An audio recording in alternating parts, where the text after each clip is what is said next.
இப்போ நெக்ஸ்ட்டு பார்க்க போகிறது வந்து ராபர்ட் ப்ரௌனிங்.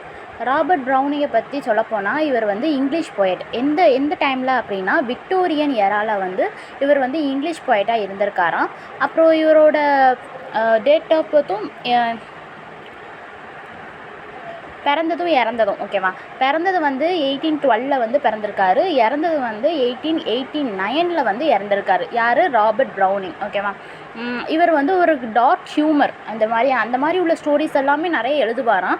அண்டு ஹியூமன் கேரக்டர்ஸை வந்து எக்ஸ்ப்ளோர் பண்ணி அவங்களோட மார்டலிட்டி, அவங்களுக்கு என்னென்ன இயல்பான விஷயங்கள் இருக்குது அது எல்லாமே வந்து இவர் வந்து விக்டோரியன் எராவில் வந்து எழுதியிருக்காங்க அப்படிங்கிறத சொல்கிறாங்க.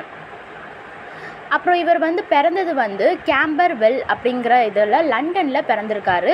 ப்ரௌனி அப்படிங்கிறவர் வந்து ஒரு செல்ஃப் எஜுகேட்டடாகவும் இருந்திருக்காராம். இவர் வந்து எதில் இன்ட்ரெஸ்டாக இருந்திருக்காரு அப்படின்னா லிட்டரேச்சர், ஃபிலோசஃபி அண்ட் ஆர்ட்ஸ் இந்த மாதிரி ரைட்டிங்ஸ் இதில் வந்து இவர் வந்து நிறைய இன்ட்ரெஸ்டாக வந்து இருந்திருக்காரு அப்படிங்கிறத சொல்கிறாங்க.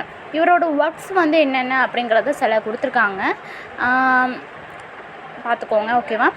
And these works are marked by the beginning of the life long.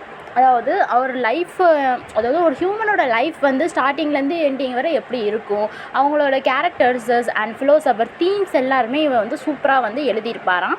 அப்புறம் இவரோட நம்மளுக்கு டக்குன்னு புரிகிற மாதிரி ரைட்டிங்ஸ் அப்படின்னா த லாஸ்ட் டச்சஸ் அப்படிங்கிற ரைட்டிங்ஸை வந்து இந்த போயம் வந்து ரொம்பவே ஃபேமஸ் ஆகியிருக்கு. நவ் ஃபேமஸ்ன்னு கொடுத்துருக்காங்களா, ரொம்பவே ஃபேமஸ் ஆகியிருக்கு அப்படிங்கிறத சொல்கிறாங்க. அதுக்கப்புறம் இதில் என்ன சொல்கிறாங்க அப்படின்னா இவர் வந்து அவரோட டெக்னிக்யூ லேட்டர் ஒர்க்ஸ், அதுக்கப்புறம் அவர் என்னென்ன ஒர்க்ஸ் எல்லாம் பண்ணார் அப்படின்னா அந்த ஆண்ட்ரூ டீல் ஸ்ட்ராட்டோ அந்த மாதிரி நிறைய ஒர்க்ஸ் எல்லாமே எழுதியிருக்குது அப்படின்னு சொல்கிறாங்க. அப்புறம் 1846 வந்து ராபர்ட் ப்ரௌனிங் வந்து மேரீடு வந்து யாரை பண்ணியிருக்காங்க அப்படின்னா எலிசபெத் பேரட் அப்படிங்கிற ஒருத்தவங்களை வந்து மேரீட் பண்ணியிருக்காங்க. அப்புறம் வந்து அந்த கப்பிள்ஸ் வந்து எங்கே மூவ் ஆகியிருக்காங்க அப்படின்னா இட்டாலிக்கு மூவ் ஆகிட்டாங்களாம். அதுக்கப்புறம் என்ன சொல்கிறாங்க, அவங்க நிறைய வருஷம் வந்து அங்கேயே வந்து வாழ்ந்திருக்காங்களாம். The marriage was both romantic, அவங்களோட மேரேஜ் வந்து ரொம்ப ரொமான்டிக்காகவும் இன்டெலெக்சுவலாகவும் இருக்கா அப்படிங்கிறத சொல்கிறாங்க. அப்புறம் போத் த போயட்ஸ் வந்து எங்கே நடந்திருக்கு அப்படின்னா போத் த போயட்ஸ் ப்ரொடியூசம் ரெண்டு பேருமே போயட்ஸ், அதாவது எலிசபெத்தும் போயட் தான், ப்ரௌனிங்கும் போயட்ஸ் தான். அவங்களோட ஒர்க்கு வந்து பெஸ்ட் டியூரிங் த பீரியடில் கொடுத்துருக்காங்க. எலிசபெத் வந்து இறந்தது வந்து 1861 இறந்துட்டாங்க.